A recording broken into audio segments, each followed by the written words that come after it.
Sampai detik ini, penyidik dari Kejaksaan Agung belum menemukan indikasi suap ataupun gratifikasi ataupun fraud terhadap mantan Menteri Perdagangan Thomas Lembong. Kami kan masih fokus terhadap pemenuhan pasal-pasal sangkaan. Baik. Ya, sementara ini kan baru beberapa hari. Oke. Ya, kita kan belum melihat bagaimana peran dari pihak-pihak yang terkait soal itu. Baik. Jadi jangan juga membuat publik menjadi pesimis. Ya.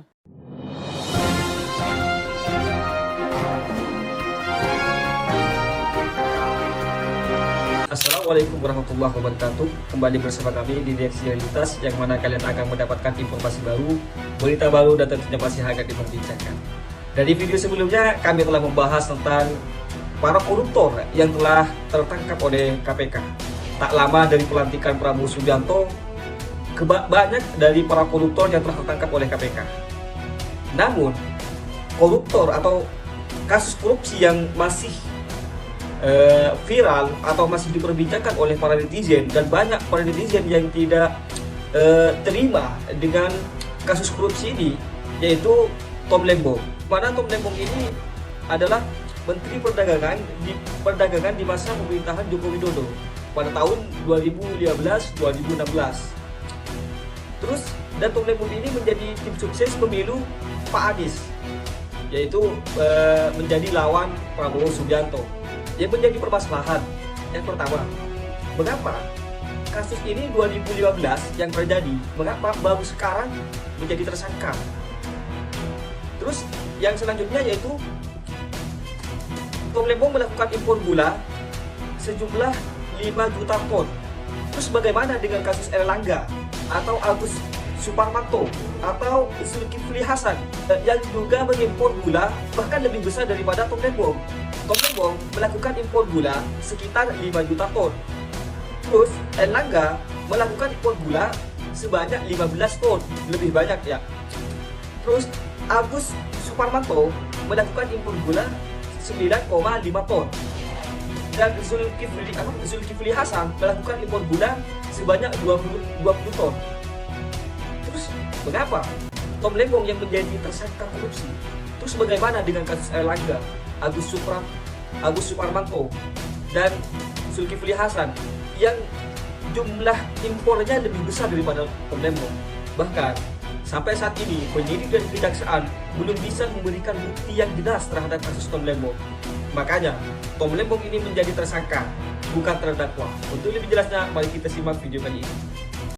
Tapi pikir-pikir kasus Tom Lembong itu tahun 2015 dan tahun 2016 ya, antara itu ya.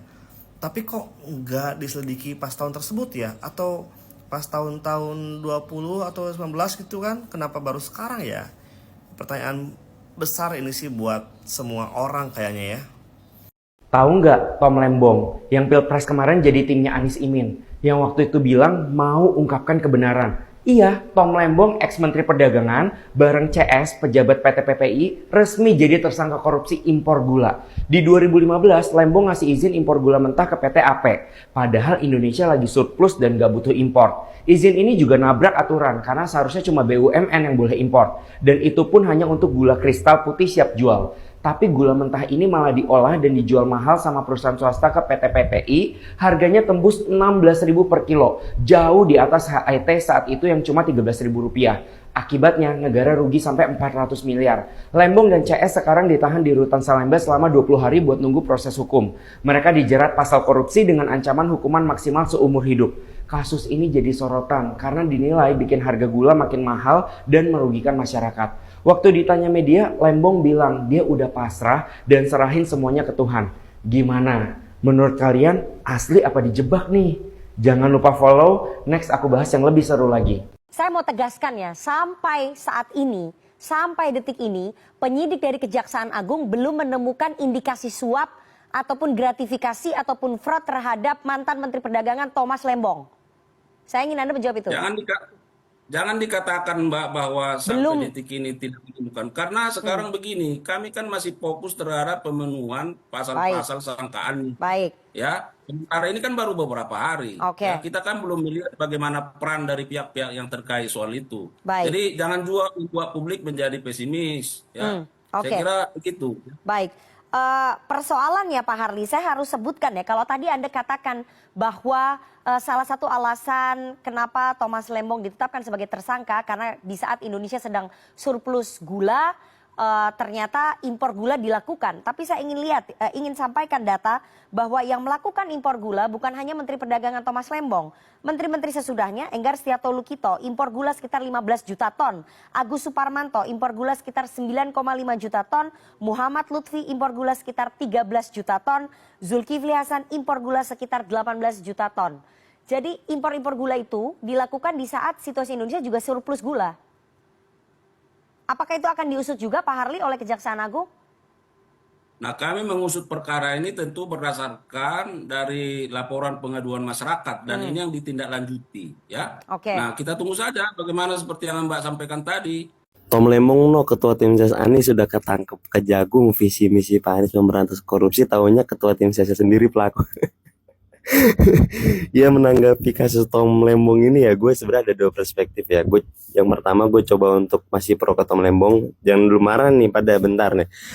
Yang pertama nih, Tom Lembong itu masih tersangka ya, belum terdakwa, itu yang satu. Terus juga sebenarnya ya kasus Tom Lembong ini mengimpor gula itu juga dilakukan di menteri-menteri setelah Tom Lembong gitu ya.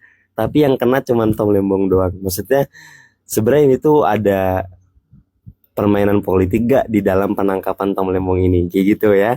Nah itu tunggu dulu, jangan pada marah dulu, jangan pada ngetik dulu tuh, berhenti dulu yang ngetik. Nah yang kedua, ini perspektif coba gue kontra dari Tom Lembong ya. Kalau misalkan emang Tom Lembong bersalah, silahkan ditangkap. Gak ada toleransi untuk korupsi, karena korupsi itu memakan duit rakyat, memakan duit lu pada nih ya. Jadi nggak ada toleransi. Kalau misalkan emang dia bersalah, silahkan ditangkap. Tapi kalau untuk ditanya pribadi, lu lebih prefer yang mana? Masih pro atau kontra ke Tom Lembong? Gue jujur masih pro ke Tom Lembong. Gila, Tom Lembong udah keren, ganteng, pinter lagi intelektualnya. Wah, kayak gini sih nggak heran ini kalau jadi menteri lagi nanti kalau pas Pak Anies jadi presiden. Ah, itu kan semuanya belum tentu benar. Pak Tom Lembong itu bisa jadi cuman tersangka yang dijadiin di depan aja, karena sebenarnya pelakunya itu semua ada di kubu itu. Nah, Pak Tom Lembong ini cuma korban. Lihat aja nanti kebenaran akan terungkap, Tuhan akan tahu. Tom Lembong sebagai tersangka oleh Kejaksaan Agung, menurut pendapat saya ini merupakan kasus yang cukup lama ya, di tahun 2015 dan 2016. Pertanyaannya adalah mengapa baru sekarang tim kejaksaan itu melakukan penetapan tersangka terkait dengan impor gula. Perlu kita ketahui, ini adalah kasus tipikor. Dan satu hal yang perlu kita perhatikan adalah apakah Tom Lembong ini mendapatkan keuntungan dari perbuatan kebijakan yang dalam tanda petik dianggap sebagai suatu tindak pidana korupsi. Kebijakan dalam mengimpor gula pada saat itu tentu merupakan kebijakan yang juga disetujui oleh Presiden tentunya dan kabinet-kabinet yang terkait. Nah, kalau kebijakan itu sudah disetujui, sudah disahkan, saya kira untuk tindak pidana korupsinya kecil sekali karena itu kan kebijakan. Dan menurut pandangan saya, penetapan ini juga kalau dilihat dari kondisi bagaimana Tom Lembong banyak memberikan kritik terkait dengan pemerintahan Jokowi pada saat itu waktu pemilihan presiden, itu juga sangat berpengaruh ya terhadap subjektivitas penetapannya sebagai tersangka. Aduh, Pak Tom, kalau Bapak ngerasa punya kasus, Pak, ngerasa pernah curi uang negara untuk kepentingan pribadi, untuk memperkaya diri, kenapa kemarin Bapak dukung Pak Anies? Mana vokal kali Bapak lagi?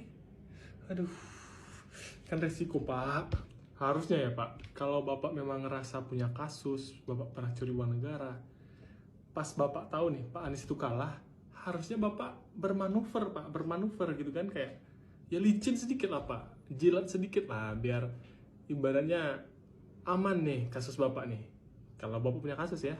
Nah, kan jadi pertanyaan besar, Pak, kalau memang nih Bapak punya kasus, Bapak koruptor, Bapak punya beban masa lalu. Bapak takut di penjara. Kenapa sampai sekarang Bapak ini ibaratnya ya masih di sebelah Pak Anies lah. Masih di jalur perubahan lah. Kenapa gitu Pak?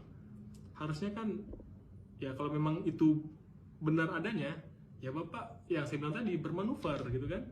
Karena banyak contoh Pak. Ada yang korupsi minyak goreng, ada yang korupsi BTS, ada yang bahkan ada yang kasusnya sama kayak Bapak, aman-aman aja tuh Pak. Walaupun saya ini pendukungnya Pak Anies dan saya benar-benar respect sama Pak Tom, bahkan beberapa minggu lalu kita ketemu, saya minta foto sama Bapak, saya salam Bapak. Tapi Pak, kalau Bapak benar-benar korupsi, Bapak benar-benar curi uang negara untuk kepentingan pribadi, untuk memperkaya diri, saya harap ya hukum tetap ditegakkan. Bapak harus diadili Pak, karena koruptor tetaplah koruptor. Tapi sampai saat ini saya masih percaya sama Pak Tom. Saya berdoa semoga Tuhan menunjukkan mana yang benar dan mana yang salah.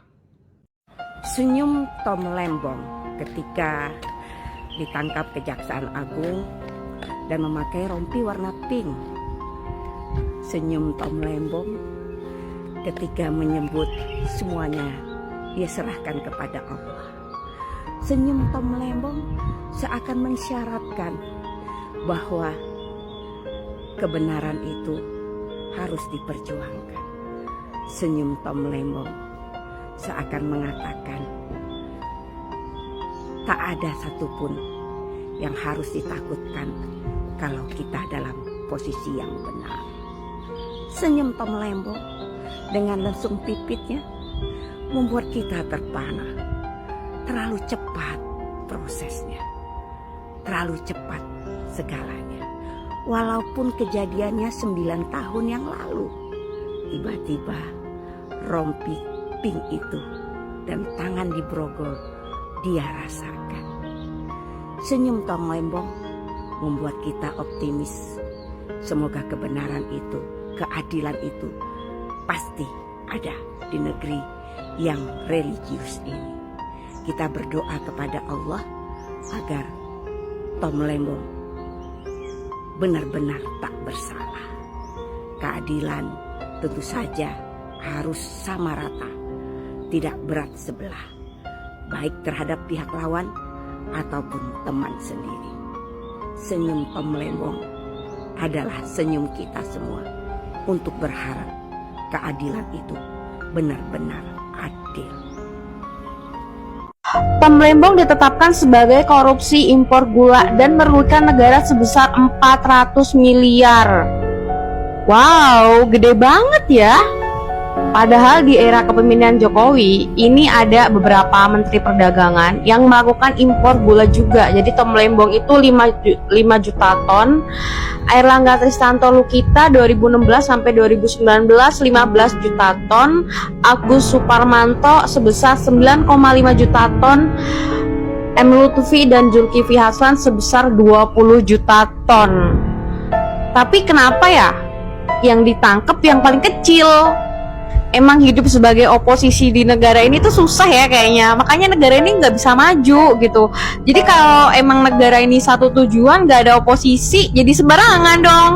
Padahal kemarin tuh ada kasus loh, dugaan jual beli izin tambang ilegal oleh Bahlil Lahadalia. Dan kasusnya ini katanya udah masuk ke KPK. Tapi tiba-tiba karena si Bahlil ini masuk dalam pemerintahan yang sekarang, tiba-tiba kasus ini hilang. Padahal ini kasusnya ini udah ada di depan mata dan udah ada di lapangan, udah dibuktikan gitu.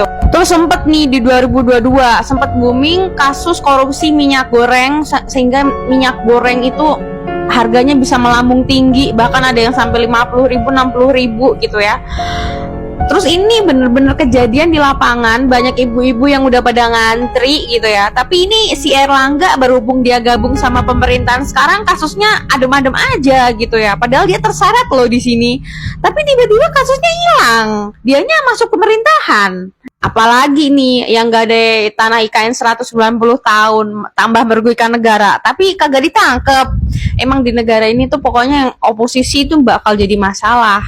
Jadi kalau kalian pengen hidup dengan santai, hidup dengan tenang gitu, gabung aja pemerintahan sekarang gitu, walaupun banyak penjilat di dalamnya.